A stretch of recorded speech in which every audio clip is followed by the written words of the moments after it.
Okay, so I'm going to walk you through how to create your team in Dragonfly.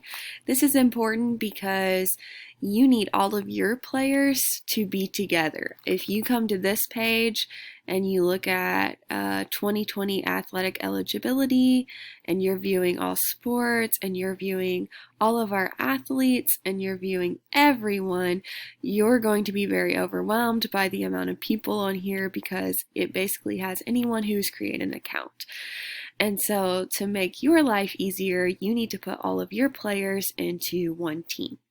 So the quickest way I think that we could search for the player that we're looking for, this would be at tryouts or once you're trying to create your team, is to go down here to the search bar and just type in their name. I didn't realize this was a feature of Dragonfly, and now it has made my life so much easier because I don't actually have to scroll through all of these names. So I just go down here to the search bar and I type in the player that I am looking for, and then those names will come up that are similar, and I click on the player.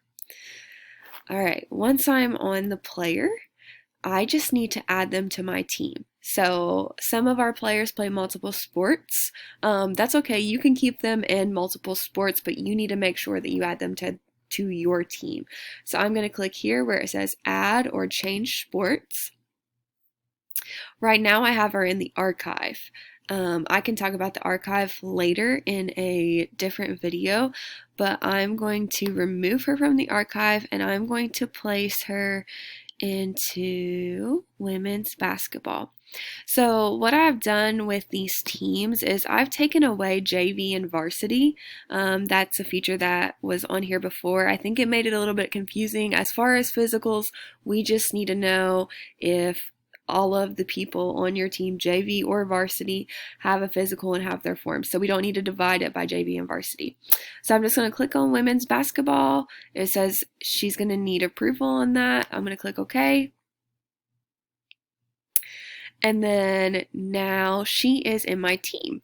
So here's what you're going to need to do to check just your team. You still want to look at 2020 athletic eligibility, but instead of all sports, you're going to view only the sport that you coach. So if I go to women's basketball, then I have placed in here all of our team members, and this is a much easier way for me to go across and see what students still need to complete and check their physicals, which need to be approved.